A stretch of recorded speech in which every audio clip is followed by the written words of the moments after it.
What's up, guys? Where we at? Chicago Style Fitness. There we go. I keep forgetting. Whatever. Chicago Style Fitness. Whatever. Barbell gym. And I'm here with my buddy Justin Maki. He's gonna be at NPC USA's with me. You're gonna be a heavyweight though, right? Yes, sir. Yep. So not in my weight class. I believe I'll be a light heavy most likely. But we're here. We're training. We're hitting it hard. Just under 6 weeks out. So just watched Junior Nationals yesterday. Yeah. So that got us fired up, ready to go to hit some legs today. So anything else? Nope. We're gonna start with these hammies. Let's get into it. All right.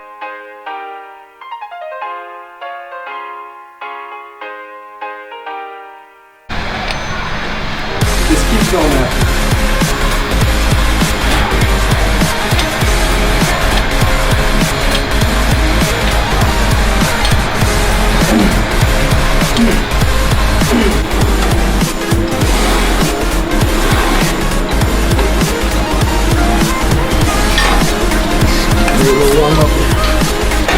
Like, this is the best machine I've ever used. No, this is good, yeah. Come on. Set the tone. Come on, bro. You got 40 days. 40 freaking days. Let's go. Come on. Come on. Come on, big man. It's a tough gym. I like it. It's not hospitable at all. That's where we come here probably like twice a week. It's kind of like home.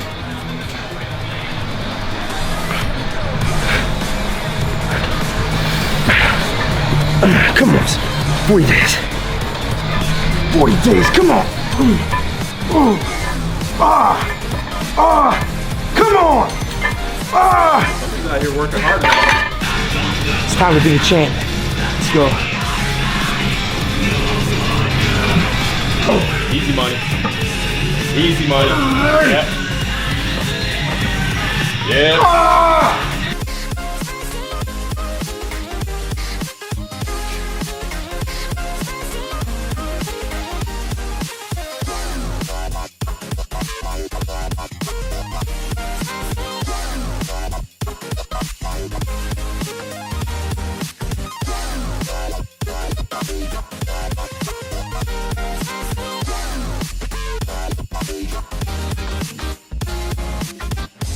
So, I don't know if you guys are noticing, but we're both squatting. We're squatting the same weight, roughly the same amount of reps, but both of us kind of have a different style when we squat. For me, I'm going super, super deep and a lot slower contractions. For me, I feel my muscles firing better and longer that way. Whereas for like Justin, he can tell you why he does what he does. I'm going a little bit of a shorter range, but I'm also a little bit taller than Derek, and I'm not getting as deep as he is. But what I like to do too is, if you notice when Derek's squatting, he's turning his toes out and getting a little bit wider, and I'm keeping a very, very close stance. That's gonna make my outer sweep flare out a little bit more, which is what I wanna work on a little bit right now. And he's focusing more on hamstrings and glutes. I wanna make sure these quads are the biggest quads on stage and that they're popping. So that's what we're gonna do. Yeah, we'll see about that. Yeah.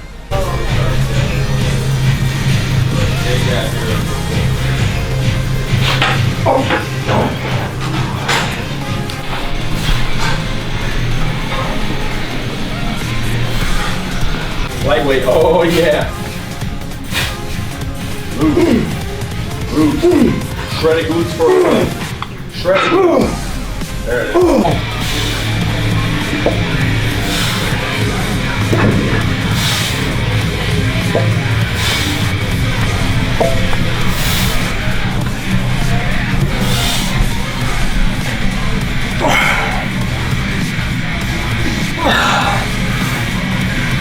Oh, that's it. He's going for his first couple sets, and then it looks like then he pumps it up into gear. 100%. I love going super slow, controlled, time and attention, and then fucking pounding the shit out of it. Muscle fatigue like that after you do that for the first couple sets, then you can pound it away because it already knows what you're doing. Mind the muscle ever since. I don't care where the top is, you can get the bottom.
Hey everybody, Mandus Bulka here at Maximum Muscle Report. We just got done covering the Junior Nationals, 2017 Junior Nationals, and we just got done smashing a leg workout with Justin Maki and Derek Lunsford.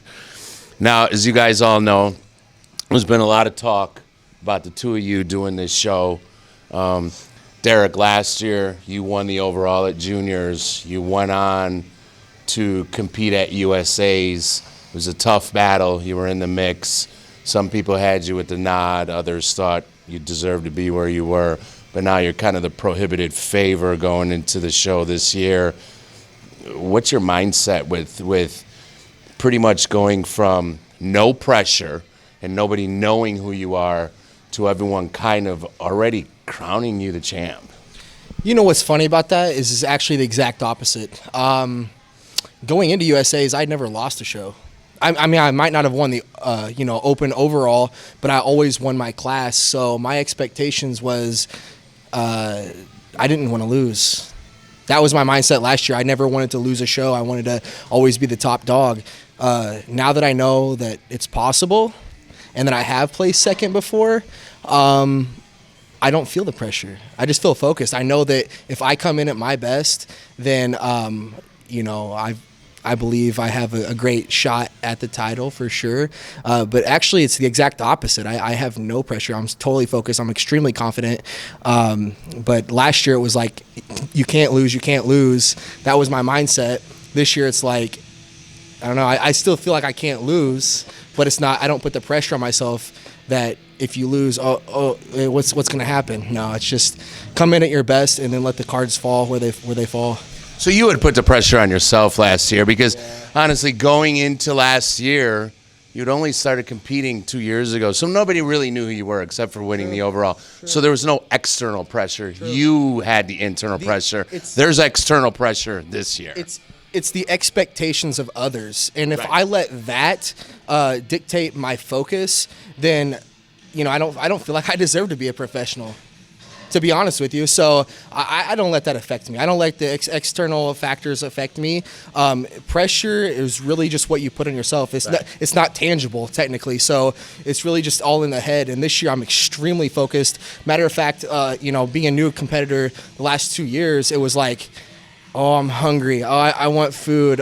When's the show going to get here? This year, it's like I'm literally texting my coach, begging, push me harder. I want to suffer more. I'm not suffering hard enough. Give me more cardio. Drop my food. Let's go. I literally want to suffer more and push myself as hard as I can. But, it's not always about the suffer and the pain. It's about being smart and methodical with the game plan. That's what bodybuilding is. So I'm just listening to my coach, staying extremely focused, and just enjoying the process finally. So, I think there's a lot of bodybuilders who probably should be listening to this because they listen to the external voices. Yeah. They're on social media. They get caught up in the he said, she said, and it gets to their head. And we know there's a lot of guys out there that's the case. They're much better bodybuilders than they actually are if they would block out the outside noise. 100%. So, Justin, you're no rookie. You're not new to the stage. You've done USA's a couple times now. The first time you did it, you were a light heavy, I believe, correct? Yeah, I took 8th that year. I think it was 2014. You came back last year. You were in the top 5 battling. You were a little off. Conditioning wasn't quite where it needed to be. Everybody knows you've got great shape. Size is not an issue. You've put on an awful lot of size in the last few years. Where's your mindset this year going in compared to last year? I'm here to win. So, my mindset is if I come in 100%, nobody's beating me in that weight class. I think, if Derek may fall into the light heavy, wherever he may be, he's got a great chance to win the overall. But I'm looking at this heavy class as my class. I think that if I come in 100%, I don't think anybody's going to outsize me. I don't think anyone's going to outcondition me. So it's going to have to be another freak of nature like a John Jewett like last year to beat me. And I think, the knock on me has always been my conditioning. and I think you and I are going to take care of that this year. So I'm very confident in what we're doing and the plan in front of me, and I've never been this far ahead in a prep. I've also never prepped for this long, 15 weeks, so I feel like I'm going to be more than ready when it comes to stepping on stage. You know, you talk about last year, John Jewett. People know who you are, so maybe you can't be the surprise, but your physique is last year's John Jewett. You are the breakout guy this year. Like you said, you probably could realistically get on stage in 2 weeks if you had to. But you were, as your shirt shows, you were in New York a few weeks ago. You had a chance to sit down and meet with Steve, and he talked to you, and he said, the size is there. Yeah. Just come in dry and hard. Yeah, and you know what? That was very motivating to go out there and see that show. To get in front of Steve was an awesome experience. And like you said, his critique couldn't have been, any better for me and for my confidence. Like you said, he said, great shape. Size is there. Just come in bone dry. And that's what I plan on doing. And I don't know if he really realized you were about 9 weeks out either. Yeah, we were 9, almost 10 weeks out. So I mean, we're going to be in a lot, different shape. I think I'm going to bring something that I haven't before. And this year, the knock on me is not going to be conditioning. So what is it going to be this year? So people are always looking for something to talk about. We saw some stuff on the boards as we were talking about people. It's the era of social media. There's no way around it. Yeah. People keep talking about your back. Everybody has a body part to bring up. That's why you guys are in the NPC still and not in the IFBB. And even those athletes in the IFBB have body parts to work on. What is your main focus for this prep going in? Is it your back? Is it conditioning? Is it both? My main focus is to be the best that I can be up there. So whether that's bringing up lagging body parts or conditioning, whatever that may be, I'm going to come in the best that I possibly can be. And my main focus is to win this show. And you know what? I like being the underdog. I like people going out there and telling me that I can't do something, that I can't win. I'd rather have that than everybody predicting me to win, because that's just the way I am. I'd rather somebody tell me that I can't do it. That's going to make me push 1,000 times harder. If somebody wanted to get in my head, they should go ahead and tell me and crown me the winner. That's what they should do, because you know what? I'm not going to work as hard as if somebody tells me that I can do it. I'm going to work 10 times harder when somebody tells me that, hell to the fuck no, that you're not going to win this show. So, and that's what they're doing right now. So, bring it. Stop me. Well, again, I think people just need something to talk about. Mm-hmm. So why not go ahead and talk about somebody who they know is going to be near the top, and that's both of you, whether they're looking for something to pick on or if they're trying to hand you guys the win. Yeah. It's all mind games. It's all mind games. If Derek comes in that light heavy, Derek, I love you. If you go in that light heavy, that pro card's yours. I don't see anybody touching that. I really do not see anyone touching this guy.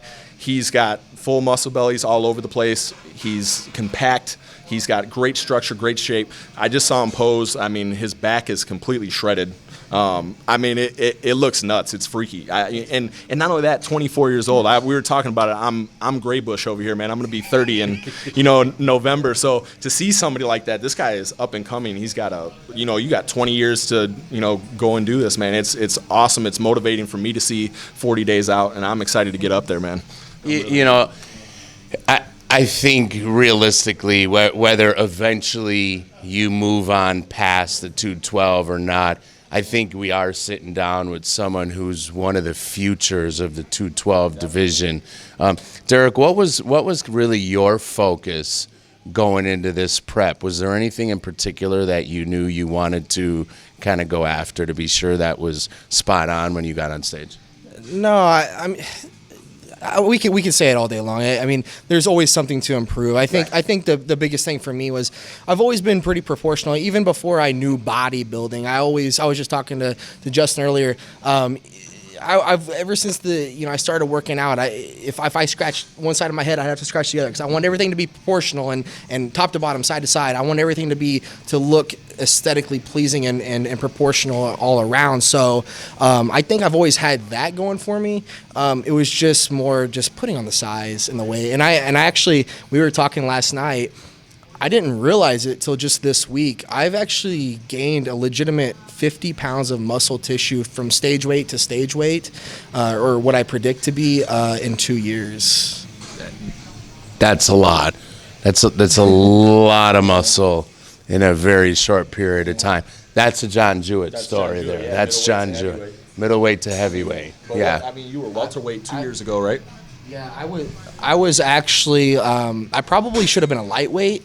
2015, I was a welterweight, and I weighed in at Junior Nationals when I won there at mid to high 150s. I weighed in at 164, but on stage I was like mid to the top of the 150s. And then this year I expect to be like right over 200, about 200 pounds. So 45 to 50 pounds of muscle tissue, and with better conditioning actually. That's a lot of size. So it looks like we could be setting up for one hell of an epic battle. Looks like we could be sitting with the light heavyweight winner and a heavyweight winner. That would make me any happier, man. That would be awesome. Let me tell you something. The way we trained today was motivating as hell, and I hope you guys watch that video, or if it's included in this one, because man, back and forth, me and Justin, we busted it, and every set we just kept getting more and more intense. And so that's the kind of stuff you got to have in this sport, and really just the kind of people we need in the world in general. Ones that support each other. Iron sharpens iron is what we always say. So look, I want Justin to be at his best. I know he wants me to be at mine. We both support each other, and where the cards fall, they fall, man. And so that's where this sport needs to go, the whole industry as a whole. And with us being, I mean, he calls himself old, but he's not even 30 yet. We're both young, you know what I'm saying? So yeah, so I truly believe that, maybe I'm stepping out on a limb here, but I feel that we are the future of the industry, of the sport, and we need to represent it to the best of our ability as professionals, as good role models, and not just, oh, look at our physique. That's not what it's just about. So that's my take. Well, you guys are definitely two of the best that there is in the Midwest, and two of the best that there are in the MPC currently. And I know a lot of people are excited to see what both of your futures hold. Any final words? Well, I also want to, we talked about this last year, I think at USA's right before the show, that, I want to throw out there that Matt Kuba is also coming out in the super heavyweights. It would be awesome if all three of us could do that. I know we talked about that last year.